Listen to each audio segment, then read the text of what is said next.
En México, la discriminación y el racismo son parte constitutiva de los problemas de la región, lo que ha traído secuelas de pobreza, exclusión y desigualdad a la vida de millones de personas, principalmente entre los indígenas y los afrodescendientes. En México necesitamos hablar de racismo, para eso empecemos por escuchar. El concepto de raza es una construcción social que se mantiene para poder sostener jerarquías y el poder de uno sobre otro. Para entender estos procesos de racionalización que llegan hasta la actualidad, tenemos que remontarnos a la época colonial, cuando los españoles peninsulares y los españoles criollos concentraron el poder económico y político. Durante el virreinato existió un sistema de castas según las mezclas entre personas que se dieron a lo largo de los años. En la parte más baja de la pirámide se ubicaban los pueblos originarios y a los esclavos negros traídos de África. De acuerdo a Zaira Hipólito, el racismo que se vive hoy en día va más allá de la colonia. Después de la independencia, para gobiernos y académicos de la época, era necesario encontrar una manera de identificar y homogeneizar a todos los habitantes del país. El blanco descendiente de europeos continuaba asociado con poder, progreso y modernidad, mientras que el marrón oscuro de las pieles indígenas significaba atraso y un remanente del pasado colonial. Los investigadores señalan que si bien los gobiernos mexicanos evitaban hacer referencia a la raza o el color de piel, se implementaron políticas públicas para blanquear a la sociedad. Por ejemplo, a través de fomentar la inmigración europea, masacres de pueblos indígenas y el mestizaje. La importancia de categorías como raza y etnicidad reside que a través de la historia y hasta nuestros días, rasgos físicos y biológicos como el color de piel, el grupo de sangre o por otra parte la cultura de pertenencia han significado desigualdad y discriminación. Después de la revolución, la categoría de mestizo cobró fuerza y se convirtió en el proyecto de unidad nacional. Guillermo Trejo y Melina Altamirano señalan que en ese momento el mestizaje pasó a ser política estatal a través de un sistema educativo centralizado en el que prevalecía la enseñanza del español. El mestizo se convierte en ese ideal, en esa mezcla de raza perfecta. Para cuando comenzamos este siglo XXI, el 70% de los mexicanos se identificaba como mestizo, el 20% como blanco y apenas un 10% como indígenas.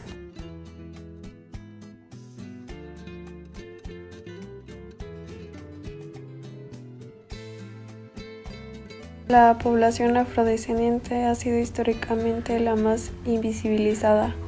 Es hasta el 2019 que el gobierno mexicano reconoció constitucionalmente a las comunidades y pueblos afromexicanos. Y en 2020 se incluyeron por primera vez oficialmente en el Censo de Población y Vivienda del INEGI. Lejos de ser solamente un conjunto de percepciones, la violación de derechos se materializa en cuestiones muy concretas como la falta de oportunidades para acceder a derechos fundamentales, entre los que se encuentran los derechos de la educación, la salud y el empleo, que impide desarrollar y mantener habilidades necesarias para la consecución de vidas libres y dignas en condiciones de respeto y reconocimiento mutuos, facilitando al mismo tiempo la reproducción de la discriminación en otros ámbitos de la vida social, política, económica y cultural. En nuestro país, a partir de las reformas al artículo 2 constitucional de 2001, se sentaron las bases para una nueva relación del Estado con la diversidad cultural, la cual parte del reconocimiento jurídico de su existencia y de la necesidad ineludible de fomentar relaciones respetuosas, en un plano de igualdad entre las distintas culturas que conviven en México. No obstante lo anterior, los pueblos indígenas han enfrentado situaciones de discriminación y despojo frente a las cuales han defendido sus tierras y territorios, sus recursos naturales, su autonomía y su identidad cultural durante siglos de colonialismo. Por estas razones, es relevante la incorporación del principio de no discriminación en la Constitución Política de los Estados Unidos Mexicanos, así como la promulgación de diversas legislaciones como la Ley Federal para prevenir y eliminar la discriminación, la Ley General de Derechos Lingüísticos de los Pueblos Indígenas, entre otras, en el entendido de que uno de los mecanismos más eficaces contra los fenómenos de discriminación y violencia es el jurídico. La sociedad mestiza no entiende a las culturas de los pueblos indígenas, ni siquiera las conoce. Y al mismo tiempo los pueblos indígenas se sienten enajenados de la sociedad mestiza, sin que se llegue a dar un diálogo y comunicación entre culturas. El Estado busca la igualdad a costa de homogeneizar la educación y la aplicación de las leyes a todos los mexicanos, aunque puedan parecer diferentes.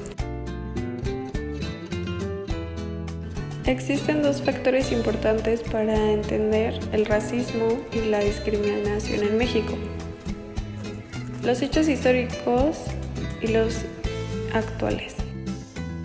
Los hechos históricos son las desventajas sociales que ha sufrido un grupo por muchas generaciones, ya sea por sus rasgos físicos o culturales. Por ejemplo, las personas indígenas nacen en familias más pobres. Esto se debe en gran medida a que históricamente sus antepasados sufrieron discriminación a través del despojo de tierras y prácticas de segregación en escuelas, trabajos y zonas para vivir. Los hechos actuales son los actos de discriminación que viven en carne propia y dificultan su acceso a derechos y oportunidades. Para concluir, ¿cómo podemos pensar en la integración en el contexto indígena? En primer término, cuando hablamos de integración es preciso tener en cuenta que para los indígenas, las políticas tradicionales de integración han significado el despojo de sus bienes simbólicos y materiales, el desconocimiento y o supresión de sus derechos colectivos y la negación de su cultura. De este modo, la integración para los indígenas ha sido sinónimo de asimilación y desintegración cultural.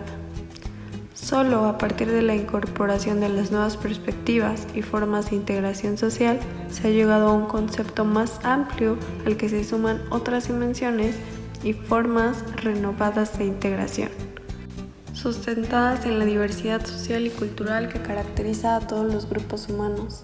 Es preciso orientar la mirada hacia las diferencias, viendo en las identidades no un peligro de separatismo de la región, sino una manera renovada de entender los derechos humanos, los procesos socioculturales y la superación de la pobreza y la marginalidad. La identidad étnica y el desafío de la diversidad pueden ser mirados como una forma singular de capital social y cultural, con amplias posibilidades, no solo para los indígenas, sino para el conjunto social de la región, desde el cual es posible incluso enfrentar cuestiones como la competitividad y los objetivos de crecimiento económico.